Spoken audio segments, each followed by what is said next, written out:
Electrical with NIKI YouTube channel එකට ඔයාලව ආදරයෙන් පිළිගන්නවා. අද මම ඔයාලට කියලා දෙන්න යන්නේ solar panels පිළිබඳව.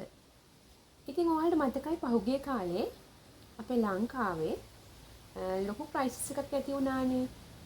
කරන්ට් එක නැතිව අපිට මේ electricity board එකෙන් ලබා දෙන කරන්ට් එක එයාලට අපිට තවදුරටත් ලබා දෙන්න බැරි තත්ත්වයක් පහුගිය කාලේ ආවා නේද?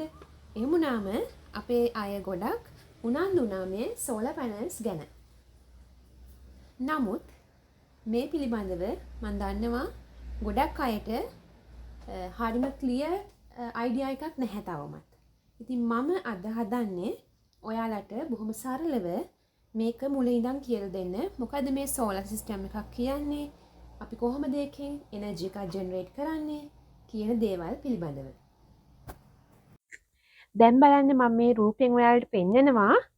ඔයාලා කවුරු හරි solar panel එකක් දැකලා තියෙනවා නම් solar system එක දැකලා තියෙනවා නම් මතක ඇති මේ පළවෙනි figure එකේ තියෙන වගේ solar panels. ඒ වගේම සමහර වෙලාවට ඔයාලා දැකලා ඇති batteries තියෙනවා නේද? ඒ වගේම solar panel එක මගින් එනර්ජි එක අරගෙන පත්තු වෙන බල්බ් එකක්. එහෙම නැත්නම් වැඩ කරන මොනවා ෆෑන් එකක් වගේ උපකරණයක්. ඒ වගේම ට්‍රාන්ස්මිෂන් ලයින් එකක්, ඊට පස්සේ මේ වගේ ටර්මිනල් බොක්ස් එකක්. මෙන්න මේ සෝලර් සිස්ටම් එක ඇතුලේ මේ හැම දෙයක්ම තියෙනවා. ඉතින් මෙන්න මේ දේවල් හරි විදියට කනෙක්ට් කරලා යොදා ගන්න කොහොමද කියන එක තමයි මම ඔයාලට අද කියලා දෙන්න හදන්නේ. දැන් අපි බලමු solar system එකක් size එක අනුව කොහොමද categorize වෙන්නේ කියලා. අපි small solar panel system එකක් කියලා කියනවා කිලෝවොට් 5ට වඩා අඩු capacity එකක් තියෙන solar system එකකට.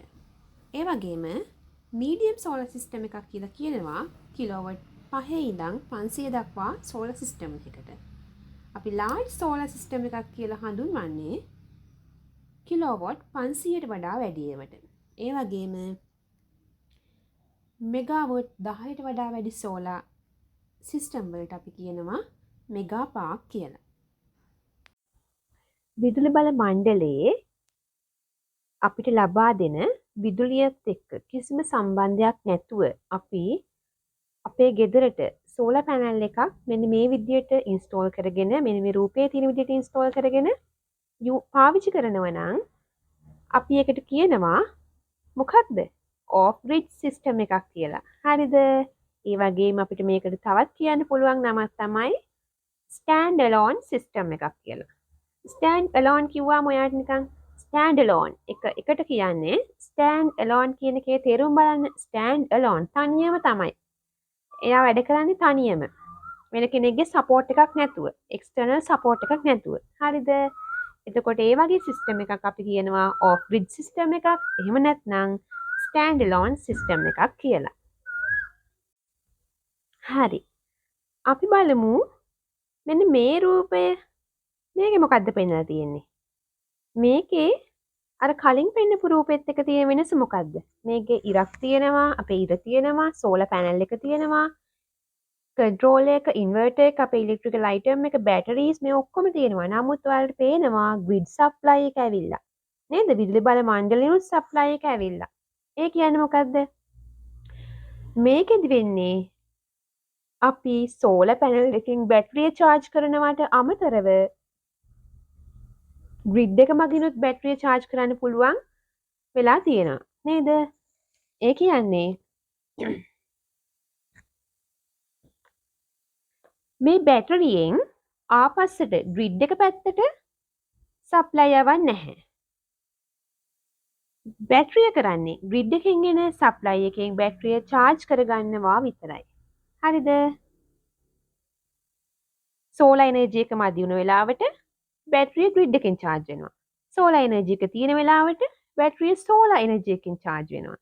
එතකොට මෙන්න මේ වගේ බැටරිය charge කරගෙන ඒ බැටරිය එකෙන් power එක අරගෙන අපේ ගෙදර electrical equipment එකක් අපි වැඩ කරනවා නම් අන්න ඒ වගේ system එකකට අපි කියනවා off grid system. ඒකත් off grid. හරිද? දැන් ඔයාලට මම කලින් කිව්ව රූපේ ආයෙත් බලමු.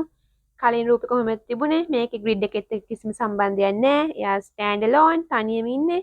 මෙහෙම තනියම තිබුණත් තනියම බැටරියක් charge කරත් solar cell එකක් solar panel එකක් මගින් අපි ඒකටත් කියන්නේ off grid system එකක්.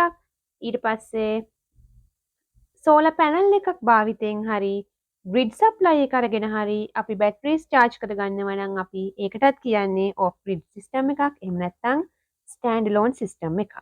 හරිද? හරි දැන් බලන්න මේ රූපයේ තියෙන්නේ මොකද්ද කියලා. මේකත් off grid system එකක්ම තමයි. මේ මම ඔයාලට පෙන්නලා තියෙන්නේ off grid system එකකදී කොහොමද අපි අපේ equipments ටික එකට කනෙක්ට් කරගන්නේ කියලා. solar array එක තියෙනවා, battery තියෙනවා, charge control එකක් තියෙනවා, inverter එකක් තියෙනවා. ප්‍රධාන වශයෙන් නේද?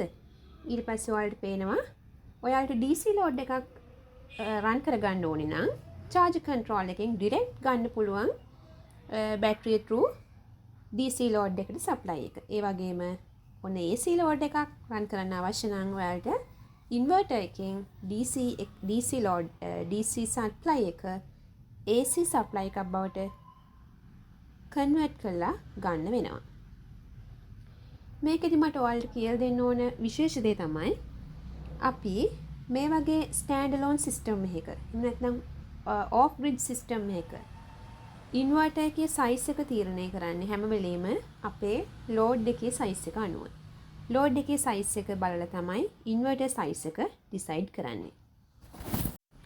off grid system එක ගැන කියද්දී මට ඔයාලට කියලා දෙන්න තියෙන තව දෙයක් තමයි අපි backup එකකට priority එකක් දෙන ස්ථාන සඳහා මේ off grid system එක භාවිතා කරන්න පුළුවන්.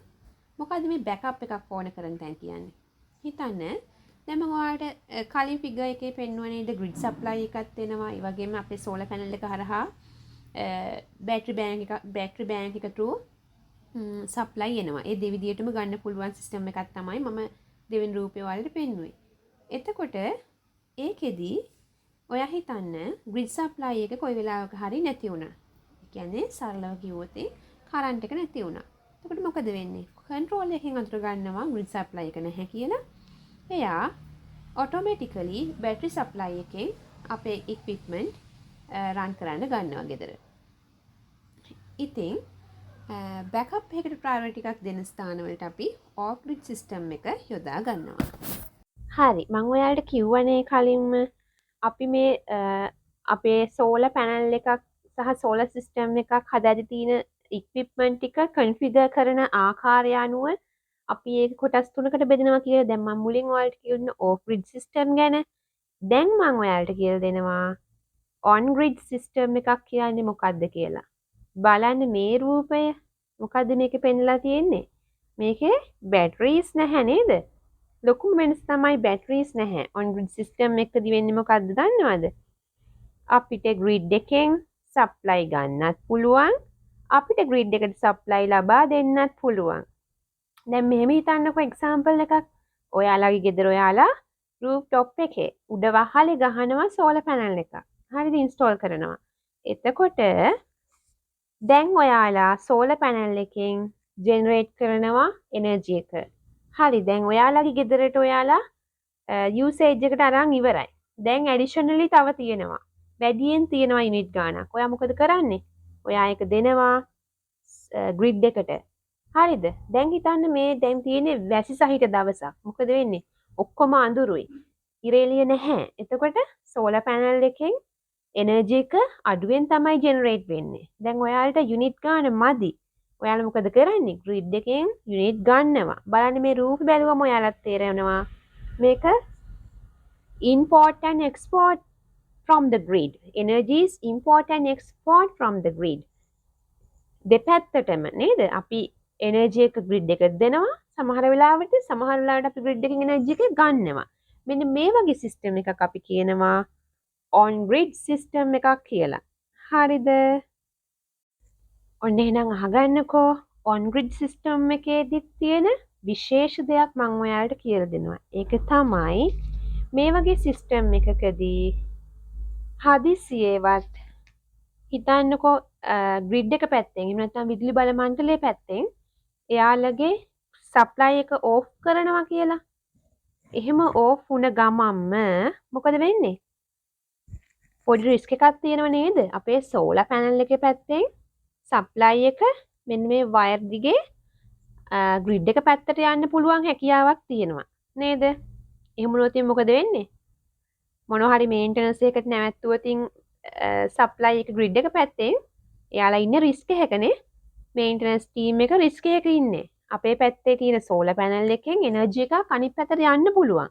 මෙයාලට ඉලෙක්ට්‍රික් ෂොක් එක වදින්න පුළුවන් නේ. ඉලෙක්ට්‍රික් ෂොක් එකක් එන්න පුළුවන්. ඒ නිසා මෙන්න මේ වගේ අවස්ථාවක ග්‍රිඩ් එකේ සප්ලයි එක නැති වුණ හැම වෙලාවකම ක්ෂණිකව ඉන්වර්ටර් එකෙන් අපේ පැත්තත් කට් ඔෆ් කරනවා. කියන්නේ සෝලාර් පැනල් එක පැත්තෙන් එනර්ජි එක යන එක කට් ඔෆ් කරනවා. මේක බොහොම පොඩි කාලයකදී සිද්ධ වෙන දෙයක්. තප්පර 5ක් වගේ කාලයකදී ග්‍රිඩ් එක පැත්තේ සප්ලයි නැත්තම් සෝලාර් පැනල් එකේ සප්ලයි කට් ඔෆ් වෙනවා. ඒ වගේම තමයි ග්‍රිඩ් එකට ආපහු සප්ලයි ආපු ගමන් තප්පර 60ක් වගේ කාලයකදී සෝලාර් පවර් එක ආයි ඔන් වෙලා වැඩ කරන්න ගන්නවා. ග්‍රිඩ් සප්ලයි එක තියෙද්දී නැවතත් සෝලාර් පැනල් එක වැඩ කරන්න ගන්නවා ඔටෝමැටිකලි ඔන් වෙලා. ඉතින් ඇත්තටම මේක on grid system එක තියෙන විශේෂම දෙයක්. on grid system එක දිහා බැලුවම ඔයාලට තව විශේෂ දෙයක් පේනව නේද? මොකද්ද මේකේ නැත්තේ? බැටරි බැංක් එක නෑ නේද? බැටරිය යූස් කරලා නැහැ මේ on grid system එකට. එතකොට ඔයාලට on grid system එකක් අඳුරගන්න තියෙන ලේසිම ක්‍රමය තමයි on grid system එකකදී බැටරි එකක් යූස් කරන්නේ නැහැ. ඒ කියන්නේ එනර්ජි එක ස්ටෝර් කරගන්න බැහැ අපිට. බලන්න මේ ෆිගර් එකේ මොකද තියෙන්නේ කියලා. ඔයාලට රූප සටහන් දෙකක් පේනවනේ. එකක තියෙන්නේ small power system එකක්. අපි මේ වගේ small power system එකකට කියනවා captive mode එකක් කියලා. ඊට පස්සේ දකුණු අත පැත්තේ තියෙන රූප බලන්න. ඒක large එකක්. ලොකු power system එකක්. මේ වගේ දෙයකට අපි කියනවා grid connected mode කියලා. grid එකත් එක්ක සම්බන්ධ වෙලා වැඩ කරන්නේ. දැන් බලන්න මේ රූපෙන් මොකද්ද පෙන්වලා තියෙන්නේ කියලා. මේ ක්‍රමේ තමයි hybrid system කියලා අපි කියන්නේ. ඒ කියන්නේ අර equipment ටිකම මේ configure කරන ආකාරය අනුව තියෙන තුන්වෙනි method එක තමයි hybrid system කියන්නේ. දැන් මුලින් නම් පොඩ්ඩක් මතක් කරමු මොනවද ඉගෙන ගත්තේ කියලා. අපි off grid system ඉගෙන ගත්තා. on grid system ඉගෙන ගත්තා. දැන් අපි ඉගෙන ගන්න යන්නේ hybrid system එක ගැන. බලන්න hybrid system එකේදී මොකද්ද වෙන්නේ කියලා. hybrid system එකේදී solar panel එක තියෙනවා, inverter එක තියෙනවා, battery එක තියෙනවා, grid supply එකක් තියෙනවා. හරිද? home එකට අපේ ගෙදර වැඩවලට යොදා ගන්නත් පුළුවන් මේ energy එක. මම ඔයාලට කියලා දෙන්නම් කොහොමද වෙන්නේ කියලා. හරි. ඒකදි වෙන්නේ මෙන්න මේ වගේ දෙයක්. solar panel එකකින් එන energy එක inverter එකෙන් convert කරලා battery bank එක solar panel එකකින් එන energy එක inverter එක through battery bank එකට store වෙලා ඒකේ output එක DC එන එක inverter එක හරහා ආපහු convert වෙලා AC supply එක බවට පත් වෙලා අපේ ගෙදර පාවිච්චියට ගන්න අපිට පුළුවන්. හරිද? ඒ වගේම අපිට grid එකට දෙන්නත් පුළුවන්. මෙන්න මේ වගේ system එකක් අපි කියනවා hybrid system එකක් කියලා. හරි. දැන් මම මෙතෙන්ට වෙනකන් කියලා දීපු දේවල් ඔයාලට තේරෙන්නේ නැති කියලා මම හිතනවා. එහෙමනම් මෙන්න මේ මං රූපේ පෙන්නලා තියෙන system එක මොකද්ද කියලා කියන්න බලන්න. ඔයා තනියම හිතේ තියාගන්න මොකද්ද ඔයාගේ උත්තරේ කියලා. හරි. මේ තියෙන්නේ stand alone system එකක්. එහෙමත් නැත්නම් off grid system එකක්. පේනව නේද? grid එකත් එක්ක කිසිම සම්බන්ධයක් නැහැ. solar panel එකක් තියෙනවා. battery ටිකක් තියෙනවා. battery bank එකක් තියෙනවා. controller එකක් තියෙනවා. එකෙන් මේ මෙතන තියෙන මේ පදික වේදිකාවක තියෙන නාම පුවරුවක් උඩ තියෙන සිග්නල් ලයිට් එකකට සප්ලයි දීලා තියෙනවා මේ සෝලාර් පැනල් එක ආධාරයෙන්. ඇත්තටම බැලුවොත් අපිට එදිනෙදා ජීවිතයේ හමු වෙන ප්‍රැක්ටිකල් ඇප්ලිකේෂන් එකක් තමයි මේක. ඔයාලා හයිවේස් වල යනවා නම් ගොඩක් වෙලාවට දැකලා ඇති ශ්‍රී ලංකාවේ තියෙන හයිවේ වල දෙපැත්තේ සමහර වෙලාවට හැම තැනම නෙමෙයි සමහර තැන්වල ලයිට් පත්තු කරන්න භාවිතා කරලා තියෙනවා මෙන්න මේ සෝලර් පැනල්ස්. සෝලර් පැනල් එකක් ආධාරයෙන් තමයි පාරයිනේ වීදි ලාම්පු පත්තු කරලා තියෙන්නේ. මම දැන් ඔයාලට කියලා දෙනවා ඔයාලට තවත් ප්‍රශ්නයක් වෙලා තිබුණ පොඩි වචන දෙකක් ගැන. net metering සහ gross metering. මොකද්ද මේ වචන දෙක? net metering කියන්නේ මම සරලවම කියලා දෙන්නම්. ඔයා හිතන්නේ මෙහෙම net metering එකේදී වෙන්නේ මෙන්න මේ වගේ දෙයක්. ඔයාගේ ගෙදර rooftop එකේ solar panel එකක් තියෙනවා. හරිද? එතකොට දවල් වරුවේදී මේ solar panel එකෙන් energy generate වෙනවා. හොඳට ඉර එළිය වැටෙන ප්‍රදේශයක් නම් ඔයාලට ගෙදරට අවශ්‍ය කරන යුනිට් ගානටත් වඩා යුනිට් ගානක් මේ solar panel එකෙන් generate වෙනවා. එතකොට අන්න ඒ වගේ අවස්ථාවක ඔයාලා මොකද කරන්නේ? මේ වැඩියෙන් generate වෙන energy එක grid එක පැත්තට දෙනවා. එතකොට ලංකාවේ නම් විදුලි බල මණ්ඩලයෙන් සහ ලෙකෝ එකෙන් දෙකෙන්ම හයි කරනවා net meter කියලා මීටර් එකක්. මේ මීටර් එක bidirectional මීටර් එකක්. ඒ කියන්නේ දෙපැත්තටම measure වෙන්න පුළුවන්. export and import කියන දෙකම measure වෙනවා. ඔයාලා generate කරන අතිරික්ත units ගාන grid එක දෙනවා. එතකොට ඒ මීටර් එකෙන් එයා count කරගන්න ඔයා කොච්චර වැඩිපුර ගානක් grid එක පැත්තට දීලා තියෙනවද කියලා. ඒ දෙන units ගාන ඔයාලා පාවිච්චි කරන units ගාන අතර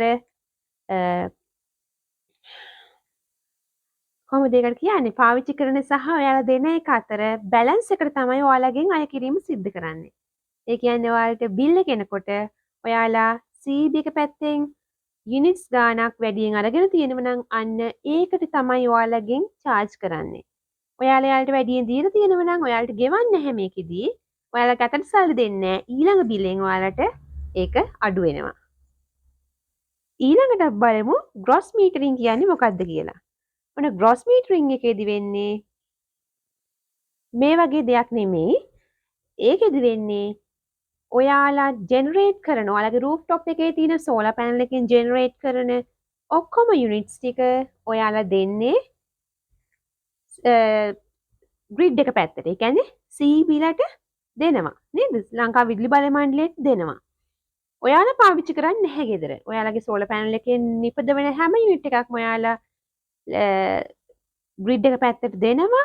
එතකොට අන්නේම ඔයාලා දෙනවට CB එකත් එක්ක ඔයාලා එකගතාවයකට එනවා මුලදීම මම මේ දෙන එක යුනිට් එකකට මට මෙන්න මෙච්චර ඕනේ ගාණක්. එහෙම නැත්නම් CB එකෙන් කියනවා හරියක් ඔයා අපිට දෙන එක යුනිට් එකකට අපි මෙන්න මේ වගේ රේට් එකකින් ඔයාලට ගෙවීමක් කරන්න. එතකොට ගෙදර අය පාවිච්චි කරන්නේ නැහැ මේ යුනිට්ස් ඔක්කොම grid එකට දෙනවා. grid එකෙන් ඒ වෙනුවට ඔයාලට සල්ලි ලැබෙනවා. ඔයාලට ඕන එනර්ජි එක ඔයාලා පාවිච්චි කරන්නේ grid එකෙන් අරගෙන. ඒකට වෙනම බිලක් එනවා. හරි නේද? මං හිතනවා ඔයාලට මං කියලා දීපු දේ පැහැදිලි කියලා. හරි. එහෙමනම් මේ solar panel සහ solar system කියන්නේ ගොඩාක් ලොකු මාතෘකාවක්. මං අද ඔයාලට බොහොම පොඩි කාරණාවන් ටිකක් විතරයි කියලා දුන්නේ. ඉතින් මේක ආයෙ අහලා හොඳට ස්ටඩි කරන්න. මම බලාපොරොත්තු වෙනවා මගේ ඊළඟ වීඩියෝ එකකින් මොකද්ද මේ ෆොටෝවෝල්ටේක් සෙල් එකක් කියන්නේ. ඒ කියන්නේ ඇත්තටම solar panel එකේ තියෙන්නේ මොනවද කියලා. ඒක හැදිලා තියෙන්නේ කොහොමද කියලා කියලා දෙන්න වගේම ඉස්සරහ දවසක මම ඔයාලව solar panel එක හදන ෆැක්ටරි එකටත් එක්ක යන්න බලාපොරොත්තු වෙනවා. එහෙනම් දිගටම මාත් එක්ක ඉන්න subscribe කරලා නැත්නම් subscribe කරන්න. මේ ඔයාලා එකතු වෙලා හිටියේ electrical with Nikki YouTube channel එකත් එක්ක.